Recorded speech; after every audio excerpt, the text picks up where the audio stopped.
Hi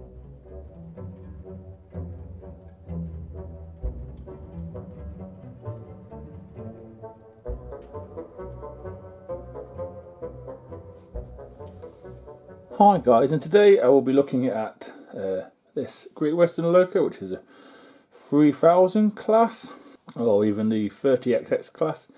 This is by Bachmann, and this is Great Western. You can tell it's an ex-Great Central locomotive. It was a Robinson 04. I believe the Great Western brought some after I think the First or Second World War. Can't remember off the top of my head. So I thought I'd get one. See if there's any differences from the standard Robinson 04 that Bachmann do. So here goes, shall we? Let's get into it and see what it's all about.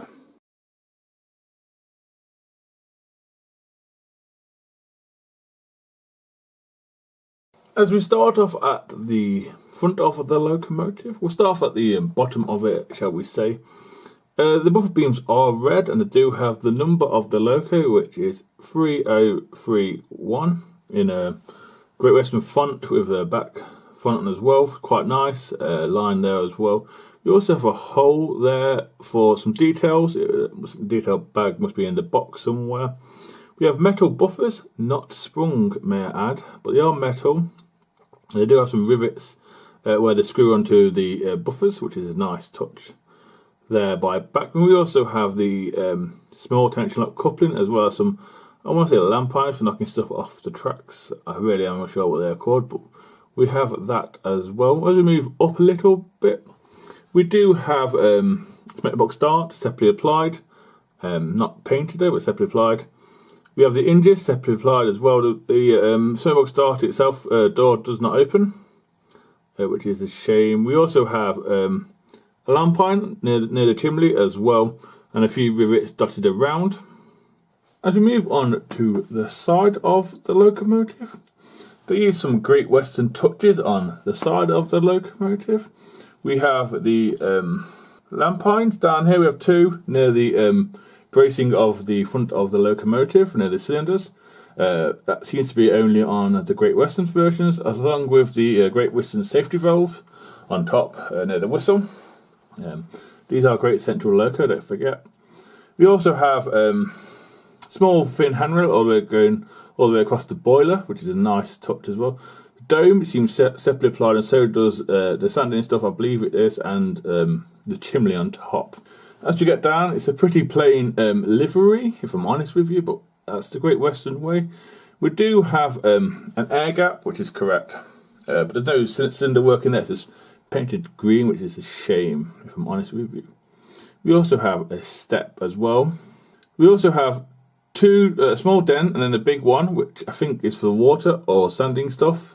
I'm not quite sure. These are cap for them, so it could be that.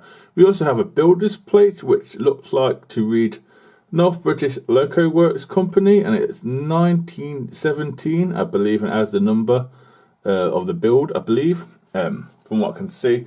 We also have the number of the loco yet again, which is 3031.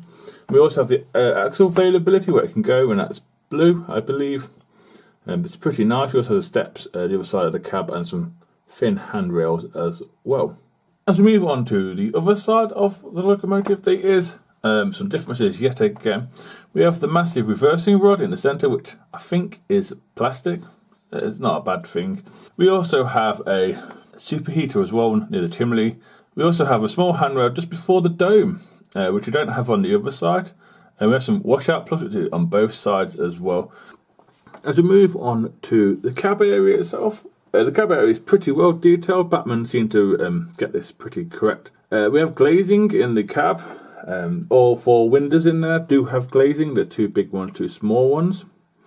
Everything's painted. Everything's got the dials all correct. The regulators all painted. It is truly nice, if I'm honest with you. We also have a wood floor effect as well in there. It is nice. We have a small handrail going down either side of the cab. I'm guessing that's for support. We do have a footboard between the loco and the tender, which is on the tender side, and mine's in a silly position, I know. Speaking of the tender side as well, we do have a handle of some description there as well, pit into silver. We also have a holder for the coal shovel and all the rest of the fireman's tools as well, which seems to be a Great Western thing. I haven't seen any other locos by the Great Westerns. We also have a few toolboxes and drawers and cupboards in there as well on the tender. It is detailed, but they are green, if I'm honest with you. As we move on to the side of the tenders, the tender is both sides are the same. I believe this is still a Great Central tender. I could be wrong. It does have the Great Western writing on the font that says Great Western. It's pretty basic, like I said. The axle box is nothing painted or moulded, but we do have metal wheels and a few steps to the tender, which is nice. And as we look at the back of the tender, just like the front, it has metal buffers, but they're not sprung. We do have some holes on the buffer beam for the details, which is in the bag that I have. We also have the small tension lock coupling as well. You can also see them steps that I mentioned on the side of the tender as well. We also have 3 lamp irons, which do look to be separately applied to just. We also have a handrail in the centre. Then at the top, we also have another lamp iron as well. And then, like I said before, it's in this green of the Great Western. As we have a bird's eye view of the top of the tender, it's always nice to look at these things. We do have I think it's a water filler cap as well, which looks like it could be some moulded chains there. I think that could be for tarpaulin maybe, I don't know. But it is a nice touch and a few rivets as well. Now I move on to the coal. The coal is quite heavy. The coal is actually a weight, because tender is pretty light. The coal is made out of die-cast metal. It's pretty heavy as well. Once you take it out with a pin, there is some sort of mechanism inside. I don't think it's as good as Hornby's on the Princess, but it's there anyway, and it's a great touch, if I'm honest with you. As we have a bird's eye view on top of the locomotive, we start with the cab area itself, the cab roof. The cab roof has a lot of rivets on it, which is a nice touch. I think it's correct as well. Like I said before, the whistles and safety, well, the whistles are metal, and the safety valves I think is plastic. It could be metal, I'm unsure, but I'm unsure if it should be in a copper or not. Probably would look better in a copper, if I'm honest with you. As we move down, the livery is pretty easy, pretty plain. It's just green for the Great Western. We do have a few separately applied things on top, as I've mentioned before, with that little handrail. We also have the dome, which is separately applied as well. We also have, I think it's for the sanding. You put the sand in there and it helps with the sanding gear. I think that's separately applied as well by the looks of it. And we also have the chimney as well. Around the chimney there's a few rivets dotted around on top of the boiler. As we look at the underneath of the locomotive, as you can see, we have the brake rigging already applied. A nice touch made by Bachmann, but they are paying to re-add when you try and service these locomotives. All of the 8 driving wheels, as far as I can see, have pickups. It does run pretty well. It is nice. And you also have some sort of board at the end as well with wires. Could be something to do with sound if you want to add that. It's very nice and they're very basic, may I add. As we look down underneath of the tender and the connection between the tender and the loco. Tender and loco is the usual style Bachmann-ish with no screw to hold it in place. You've got to be really careful with the wires and it's all connected properly. I do prefer the Hornby or the Dapple version. Maybe the V2 one when it comes out, it might be a different kettle of fish, but at this point in time I don't like it. Moving on, there is some holes in the tender for the speaker. I guess that's where the wires go. I can't see any pickups on the tender wheels, but I could be wrong. We also have the brake rigging applied again. That's a great touch. And then you also see the style of coupling we have, which is NEM1, I believe. And it's small tension lock 1.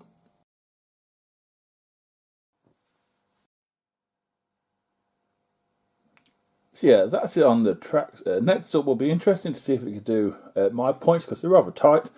And second radius. So here it goes. Let's see if we can do it.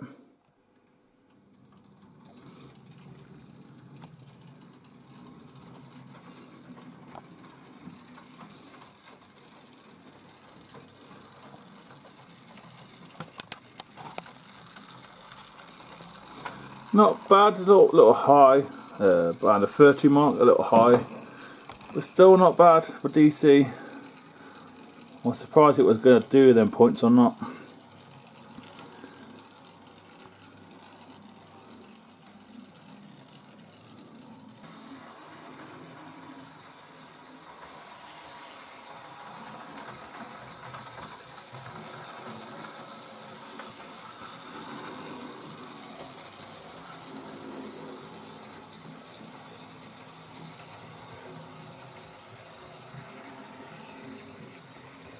Managed that pretty well, if I'm honest with you, for a big loco. It's quite good, actually.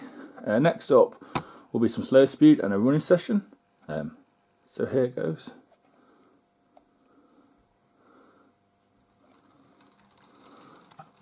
A little noisy, but most of my Bachmann ones are. So it's about the 20, which is probably not for a normal loco is quite fast. This one is quite good at quite slow speed by the looks of it.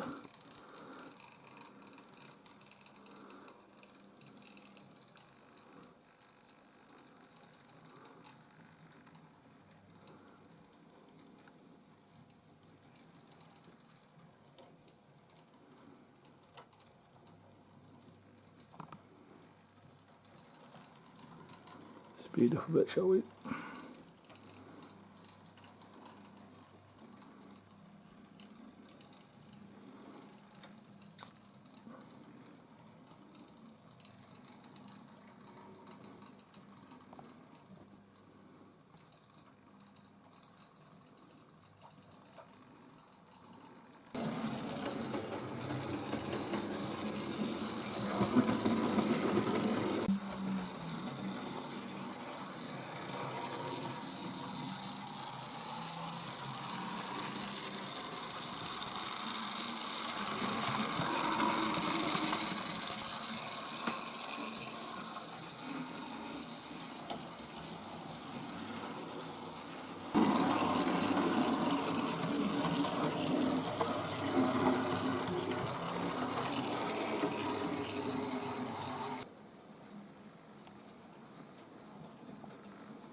So yeah guys, that's the end of the review. I'll give you my opinion. Bachmann do make a great freight loco. All my freight locos from Bachmann have the same issue though. It's noisy and a clicking sound. Could be a common issue with Bachmann locos. I don't know, but they're really well made. No issues. This loco in particular, or class shall we say, you can get in several liveries. The 3000 class you can get in a BR livery, and I think a BR weathered livery as well. You can also get in the Great Central livery, which is a collector's club, Allen livery, a few rod liveries as well, and also an Allen WR1, I believe, back when they were doing one. I'm not sure when it's due out, but so you got a wide range there. The only one they haven't got really there is Southern, but yeah. Overall, like I said, it's a great model, lots of detail. Yeah, the connection between tender and loco is a bit iffy, but it's just the way it is. As you saw, it ran with a mixture of freight. Seems to be a nice, strong puller. Will look great on any steam layout. Piloting any trains. You could even do an express one. It's up to you, but I highly recommend these. But it's only my opinion. So yeah. Anyway, guys, I'll see you in the next video. So it's goodbye from that beauty, and it's goodbye from me.